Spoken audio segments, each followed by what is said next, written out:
आपल्यासोबत भाजपा आमदार गोपीचंद पडळकर आहेत. आपण त्यांच्याशी बातचीत करायत. खूप दिवसातून तुम्ही बारामतीत आलेला आहे. जसं तुमच्यापर्यंत अजित पवार सत्तेत गेले तेव्हापासून तुमचे बारामतीचे दौरे कमी झालेत का? नाही, योगायोग त्या दिवशीच मी इथं बारामतीमध्ये होतो जेव्हा ते भाजपबरोबर सत्तेमध्ये आले. आणि आज मी आलो आहे कोर्टामध्ये काम आहे, माझ्यावरती काही केसेस आहेत, त्याच्या संदर्भातला कायदेशीर प्रक्रिया पूर्ण करण्यासाठी मी आज बारामतीत आलो होतो. अधूनमधून येत राहतो, परंतु खरं आहे तुमचं म्हणणं की मधल्या काही काळामध्ये मी जास्त दिवस झाले की बारामतीला आलो नाही.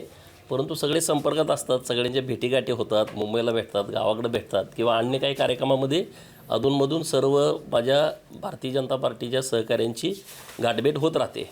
त्यामुळं येण्याला विलंब लागला, परंतु संपर्क तर खूप चांगला बारामतीशी आहे. म्हणजे जोपर्यंत अजित पवार भाजपसोबत येत नव्हते तोपर्यंत गोपीचंद पडळकरांचे बारामतीत दौरे होते, बारामतीतल्या दुष्काळी भागात दौरे व्हायचे. आता अजित पवार सत्तेमध्ये आल्यापासून आज गोपीचंद पडळकर फिरताना दिसत नाहीत बारामतीमध्ये. मग असं म्हणायचं का दुष्काळ मिटला बारामतीतला? अरे नाही, असा नाही विषय. बारामतीचा दुष्काळ आहेच आणि तो मिटवला पाहिजे. त्यासाठी सरकारनं सामूहिक प्रयत्न केले पाहिजेत. जवळपास मला वाटते 44 गावं असे आहेत की जिथं आजही पिण्याचं पाणी नाही, टँकर तिथं चालू आहेत. तर ही भयावह परिस्थिती दुरुस्त झाली पाहिजे. असं काय म्हणजे मी इकडं आलो नाही म्हणजे दुष्काळ मिटला असा त्याचा अर्थ होत नाही. परंतु बारामती तालुक्यातले जे दुष्काळी पट्ट्यातल्या लोकांचे गंभीर प्रश्न आहेत ते प्रश्न मिटले पाहिजेत आणि सरकारनं याच्यावरती ठोस भूमिका घेतली पाहिजे. मराठवाड्यासारख्या भागामध्ये पाणी देण्याचा क्रांतिकारी निर्णय सरकारनं घेतलेला आहे. जे समुद्राला वाहून जाणारं पाणी तुम्ही मराठवाड्याला देण्याची अभिनव कल्पना आणली आणि ती सत्यात येण्याच्या आता वाटेवरती आहे. तर सरकारकडे माझी विनंती आहे, माननीय उपमुख्यमंत्री महोदय देवेंद्र फडणवीस साहेब उद्याच फलटणला आहेत, तर त्यांनाही मी उद्या तुम्ही चांगली आठवण करून दे, उद्याच या बाबतीतलं निवेदन तयार करून मी देतो. तर निश्चितपणे यातून काहीतरी मार्ग निघेल अशासाठी आपण सगळेजण सामूहिक प्रयत्न करू. एकीकडे तुम्ही म्हणताय की प्रयत्न करू, पण दुसरीकडे मात्र राज्यात दुष्काळ आहे आणि मुख्यमंत्री जे आहेत ते परदेश दौऱ्यावर जातात, दावोसला जातात, त्यावरून टीका एकंदरीत सुरू झालेली. फक्त कसं बघताय? बघा, टीका करणार एकदा काय म्हणायचं, राज्यात प्रकल्प येत नाहीत, राज्यातले प्रकल्प बाहेर गेले. अरे आज मुख्यमंत्री महोदय दावोसला का गेलेत? आत्ताच मी बातमी बघितली आपल्या इथं चॅनेलवरती की 3 लाख कोटीच्या वरचे सामंजस्य करार उद्योगाच्या बाबतीमध्ये होणार आहेत, अशी घोषणा तिथून झालेली आहे. मग एका बाजूनं तुम्ही म्हणताय की प्रकल्प महाराष्ट्रात येत नाहीत आणि दुसऱ्या बाजूला प्रकल्प आणायला राज्याचे मुख्यमंत्री गेले तर तुम्ही टीका करायचं. अरे इथं खंबीर नेतृत्व आहेत ना, देवेंद्रजी फडणवीस साहेबांसारखा माणूस इथं आहे ना सगळं हँडल करायला. 4-5 दिवस दौऱ्यावरती गेले म्हणून तुम्हाला टीका करायची गरज काय? म्हणजे तुम्हाला दोन्ही बाजूनं सरकारच्या विरोधामध्ये बोलायचं आहे. तर हे दुतोंडीपणा जो आहे विरोधी पक्षाचा, तर तो त्यांनी आता कमी केला पाहिजे. खरं तर जनाधार यांचा पूर्ण संपला आहे, ह्यांच्याकडं लोक नाहीत. उद्या निवडणुका तोंडावरती आल्या, लोकसभा लढायचे उमेदवार नाहीत, विधानसभा अजून 7-8 महिन्यानंतर येते, तर तिथं आता सगळे शिलेदार ह्यांचे इकडचे 50 इकडचे 50 गेले, शिलेदार आणायचे कुठून? त्यामुळं ही लोकं अशी मानसिकरित्या पूर्ण खच्चीकरण यांचं झालेलं आहे. त्यामुळं रोज नवीन नवीन काहीतरी टीका सरकारवरती करत राहण्याचा त्यांचा जो उद्योग सुरू आहे तो त्यांचा अजून कायम राहणार. ते काय ह्याच्यावरती गप्प बसतील अशी त्यांची परिस्थिती नाही. तुम्ही आता निवडणुकांचा उल्लेख केला. गोपीचंद पडळकर 2019 साली इथून लढले होते. पुन्हा एकदा 2024ला इच्छुक आहेत का? कारण दादांनी तर याच्यावरती दावा केला आहे लोकसभेच्या मतदारसंघावरती. पुन्हा एकदा इच्छुक आहात तुम्ही? मी लोकसभेला इच्छुक नाही. पार्टी मला काय सांगेल त्या पद्धतीनं मी विधानसभेला घेईन. पार्टी ठरवेल ना मला कुठं उभा करायचं आहे, काय करायचं. गोपीचंद पडळकरांची इच्छा काय? ठीक आहे, बारामती जाऊ द्या, पण एकंदरीत बाहेर कुठं? नाही, आता विधानसभेवरती जाणं प्रत्येकाचं संकल्प असतोच ना, परंतु पार्टी ठरवेल काय करायचं, माझं कुठं उभं करायचं, काय करायचं.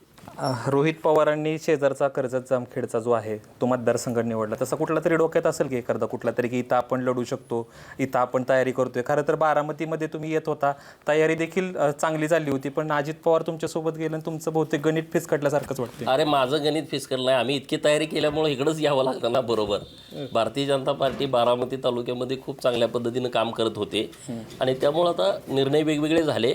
तर विधानसभा अजून खूप लांब आहे. आता लोकसभेचा विषय खूप महत्त्वाचा आहे. मोदी साहेबांना 3ऱ्यांदा पंतप्रधान करणं आणि 400च्या वर जागा निवडून आणणं, महाराष्ट्रामध्ये 45+ जागा निवडून आणणं, हे आता भारतीय जनता पार्टीच्या पुढं टार्गेट आहे. त्यामुळे माझ्यासारख्या कार्यकर्त्याला काय मिळतंय नाही मिळतंय हा फार महत्त्वाचा विषय नाही.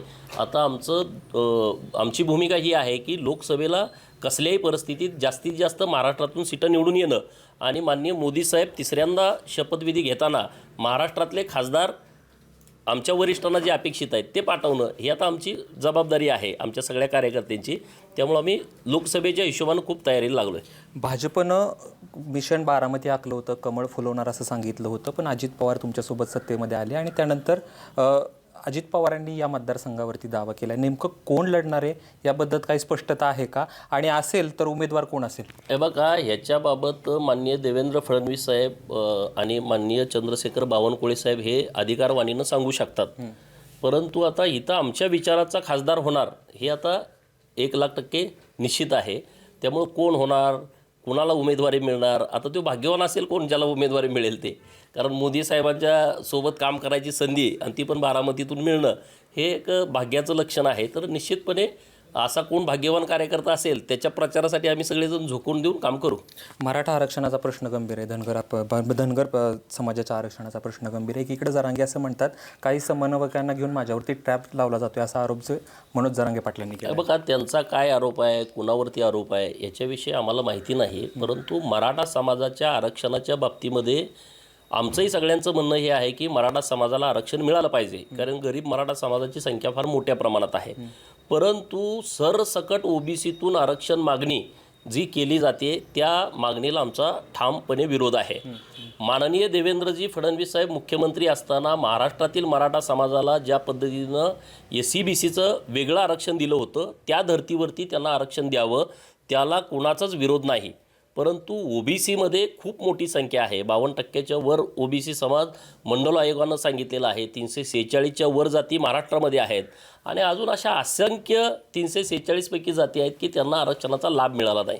ना नोकरीतला, ना शिक्षणातला, राजकारणातला त्यांना लाभ मिळाला नाही. त्यामुळं सगळ्या लोकांची भूमिका ही आहे OBCच्या आरक्षणाला धक्का लागता कामा नये. नंबर 2, धनगर समाजाच्या आरक्षणाचा विषय हा खूप सेन्सिटिव्ह विषय झाला आहे. लोकांच्या आशा लागून राहिलेल्या आहेत की कधी आम्हाला STचा दाखला मिळणार, आणि सरकारकडे आम्ही सातत्यानं प्रयत्न करतो आहे. कोर्टामध्ये आजच आमची तारीख आहे, म्हणजे आज आता 2:30 वाजता तारीख झाली असेल, थोड्या वेळात आम्हाला माहिती मिळेल की आणखी एक तारीख पडेल आणि आमचा अंतिम निकाल त्यावरती येईल. अशा परिस्थितीवरती आता धनगर समाजाच्या आरक्षणाची न्यायालयीन लढाईची प्रक्रिया आलेली आहे. दुसऱ्या बाजूला आम्ही राज्य सरकारकडे काही मागण्याही केलेल्या आहेत की तुम्ही राज्य सरकारच्या अधिकारामध्ये तुम्ही एक शासन निर्णय करा आणि महाराष्ट्रातल्या सगळ्या कलेक्टरांना धनगड 36 नंबरला आहे तिथं धनगरांना STचे दाखले देण्यास सुरू करा. कारण धनगड राज्यात नाही हे सरकारनं मान्य केलेलं आहे. त्यामुळे धनगर आरक्षणाची लढाईसुद्धा अंतिम टप्प्यात आली आहे. कोणत्या ना कोणत्या मार्गानं आम्हाला सर्टिफिकेट मिळेल. न्यायालयावरती आमचा प्रचंड विश्वास आहे, कारण पुरावे आमच्या बाजूनं जास्तीचे आहेत. त्यामुळं तिथून आम्हाला न्याय मिळेल अशी अपेक्षा आहे. आणि राज्य सरकारकडून आम्ही प्रयत्न करतो आहे. त्यांनी कमिटी गठीत केलेली आहे. बिहारचा दौरा करून कमिटी आली, आता ती कमिटी मध्य प्रदेशला जाते. तर अशा सगळ्या बाजूनं आमचा प्रयत्न सुरू आहे. 20 तारखेला मनोज जरांगे पाटील मुंबईकडे निघणार आहेत. खरं तर गेली 3-4 महिने झालं, सरकारनेच 3 महिने वेळ मागितला होता, त्या पद्धतीने त्यांनी दिला देखील. परंतु कुठं नेमकं घोडं अडतंय? कारण नेमकं अडचण काय येते? जे धनगर समाजाच्या आरक्षणा प्रश्नी होते तेच मराठा आरक्षण संबंधित होते. बघा, धनगर समाजाच्या आरक्षणाचा प्रश्न हा पूर्णपणे वेगळा आहे. धनगर समाजाच्या आरक्षणाच्या अंमलबजावणीची मागणी आहे. धनगर समाज नव्यानं धनगरांचा समावेश STमध्ये करा अशी मागणी करत नाही. आम्ही मुळात STत आहोत, परंतु आमची अंमलबजावणी झालेली नाही. हा पूर्णपणे विषय वेगळा आहे. मराठा समाजाच्या आरक्षणाचा विषय पूर्णपणे वेगळा आहे. त्यांनी समजून सगळ्या लोकांनी घेतला पाहिजे. मराठा समाज मागास आहे हे पहिल्यांदा तुम्हाला सिद्ध करावं लागेल. गायकवाड आयोगाच्या माध्यमातून पहिल्यांदा महाराष्ट्रामध्ये मराठा समाज मागास आहे हे माननीय देवेंद्रजींच्या सरकारमध्ये निश्चित झालं आणि त्या आधारे मराठा समाजाला आरक्षण मिळालं.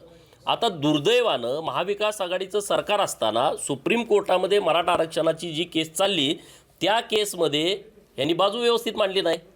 नुसता गायकवाड आयोग जरी टिकला असता तरी आता मराठा समाजाला आरक्षण देणं सोपं झालं असतं. परंतु गायकवाड आयोगसुद्धा सुप्रीम कोर्टानं रद्द केला. त्यामुळं आता नव्यानं ही सगळी प्रक्रिया सुरू आहे. मराठा समाजाचं मागासले पण सिद्ध करणं, म्हणजे त्यांचं राहणीमान काय आहे, त्यांच्याकडं इन्कम सोर्स काय आहे, त्यांच्या मुलीचं शिक्षणाचं प्रमाण काय आहे, मुलीच्या लग्नाचं वय काय आहे, बालविवाहाचं काय प्रमाण आहे का, त्यांचा आर्थिक स्तर, असं सगळ्या पद्धतीनं सर्वे करावा लागतो. आणि ते आता काम मागासवर्ग आयोगाच्या माध्यमातून सुरू आहे. त्यामुळं मराठा समाजाच्या आरक्षणाची प्रक्रिया आणि धनगर समाजाच्या आरक्षणाच्या अंमलबजावणीची प्रक्रिया ह्या पूर्णपणे वेगळ्या पण वेळ काढूपणा होतोय हा, वेळ काढूपणा झालाय. वेळ लागतोयच या विषयाला. वेळ काढूपणा नाही, पण वेळ लागतोय या विषयाला. धनगर समाजाच्या बाबतीमध्ये तर आम्ही 70 वर्ष झाला प्रयत्न करतोय. ते काय आज 2 दिवसापासून प्रयत्न करत नाही. मनोज जरांगेंची पाटलांची मागणी की 20 तारखेपासून आम्ही मुंबईला निघणार, तर कसं बघता याकडं? आणि त्यांचं म्हणणं आहे की आम्ही ओबीसी मधूनच आरक्षण घेणार. हे बघा, ओबीसीतून आरक्षण मिळणार नाही. मराठा समाजाची फसवणूक करू नये. गरीब मराठा समाज आशा लावून बसलाय की आम्हाला ओबीसीतून आरक्षण मिळेल, परंतु ही मराठा समाजाची साफ फसवणूक होईल असं मला वाटतंय. कारण हातात काय मिळणार नाही. आमची स्वच्छ आणि स्पष्ट भावना आहे की मराठा समाजाला आरक्षण मिळालं पाहिजे. गरीब मराठा समाज आहे. मुलांच्या शिक्षणाचे गंभीर प्रश्न झालेले आहेत. मोठ्या प्रमाणातली फी लोक भरू शकत नाहीत. पण तुम्ही मराठा समाजाला आशा लावताय की आम्ही तुम्हाला आता ओबीसीचे दाखले देणार, ओबीसीचं आरक्षण देणार. हे घडणं शक्य नाही आहे. त्यामुळं मराठा समाजाला शाश्वत आरक्षण देणं ही सगळ्यांची भूमिका असली पाहिजे. आणि ते वेगळं आरक्षण देणं, सरकारनं तर वारंवार सांगितलं ना आम्ही वेगळं आरक्षण देणार आहे. मग तुम्ही मराठा समाजाची फसवणूक कशासाठी करताय? शेवटचे 2 प्रश्न. विधानसभा अध्यक्षांनी अपात्रतेसंदर्भात निकाल दिला, कुठल्याच गटाला अपात्र केलं नाही. त्या संदर्भात आता उद्धव ठाकरेंची पत्रकार परिषद आहे आणि त्याच्यामध्ये वेगवेगळ्या पद्धतीने टीका केली जाते. हे बघा, यांना उद्योगच तो आहे की टीका करणं. आज तुमच्याजवळची 50 लोक पार्टी सोडून गेली.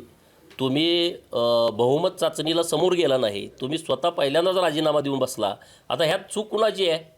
तुमच्या विरोधामध्ये शिवसेनेचे तुमचे सदस्य गेले हे सिद्ध करायला तुम्ही स्कोप ठेवला नाही. माननीय विधानसभा अध्यक्षांनी जो निर्णय दिला तो तुम्हाला मान्य नसेल तर तुमच्याकडं, आपण लोकशाहीच्या देशात राहतो, लोकशाहीच्या राज्यामध्ये राहतो. आपल्या देशानं लोकशाही स्वीकारली आहे. आपल्याकडं वेगवेगळ्या यंत्रणा आहेत. तर तुम्हाला विधानसभा अध्यक्षांचा निकाल तुम्हाला मान्य नाही तर तुम्ही कोर्टामध्ये जावा, तिथं तुम्ही भूमी मांडा. आता लोकांच्यामध्ये तुम्ही हे सगळं आज बाजार सगळा मांडला आहे आणि त्यामधून साध्य काय करणार आहे? हे जे नवीन फायदा पाडायचं प्रकरण तुमचं सुरू आहे, लोकांच्यामध्ये जाणं, आमच्यावरती फार मोठा अन्याय झाला आहे. अरे तुम्ही जेव्हा मतं घेताना आमची घेतली शिवसेना भाजप युती म्हणून, तुम्ही जेव्हा तिकडं गेला तेव्हा लोकांना वाटलं नाही का? लोकांची भूमिका होती ना, अरे देवेंद्रजींना मुख्यमंत्री करण्यासाठी लोकांनी मतदान दिलं होतं. मी तर बारामतीमध्ये उभा राहिलो. समजा मला शिवसेनेच्या लोकांनी मतदान केलं होतं ना. माझ्या खानापूर विधानसभा मतदारसंघामध्ये शिवसेनेचा उमेदवार होता. आम्ही भाजपवाल्यांनी शिवसेनेला मतदान केलं. मग तेव्हा तुम्ही लोकांच्यामध्ये हे सांगितलं नाही? जो निकाल शिवसेनेचा लागला तोच राष्ट्रवादीचा लागेल असं वाटते का? अरे ते आता पुढं ठरल ना. मी काय यातला तज्ज्ञ माणूस नाही किंवा मी काय कायद्यातलं मला प्रचंड ज्ञान आहे अशातला विषय नाही. पण आता थोडे दिवस वाट बघू ना. आता थोडे दिवसावरती आले, 30 तारखेच्या आतमध्ये तो निकाल लागणार आहे. तर आता त्यांनी तर नंतर हा प्रयोग केला आहे तर त्यांनी फार अभ्यास करून केला असेल. जे शिंदे साहेबांनी केलं आहे त्याच्यापेक्षा आणि थोडाफार जास्त अभ्यास केला असेल तर निकालाच्या पद्धतीने येत राहतील. परंतु आता लोकसभा जवळ आलेली आहे, परत विधानसभा येते. आता ह्यांच्याकडे कुठला आधारच राहिला नाही, लोकं राहिली नाहीत, उमेदवार राहिले नाहीत.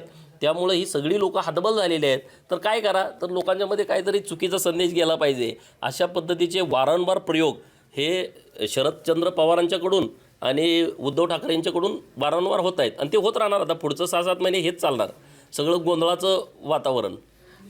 आता शेवटचा प्रश्न की गोपीचंद पडळकरांचे बारामतीतले दौरे थांबले होते, आता ते पुन्हा एकदा चालू होणार का? अरे मी तर बारामतीतल्या लोकांच्यासाठी कायम उपलब्ध असणार का? बारामतीतल्या लोकांचं नाही, ते थांबले होते विचार. नाही थांबले नाही. माझे पूर्ण राज्यभर दौरे सुरू आहेत. बारामती असा विषय नाही. आता परवा मी इंदापूरला आलो होतो, तो आता बारामती लोकसभेतलाच भाग आहे ना. जेजुरीला आलो होतो. सातत्यानं प्रवास सुरू आहे.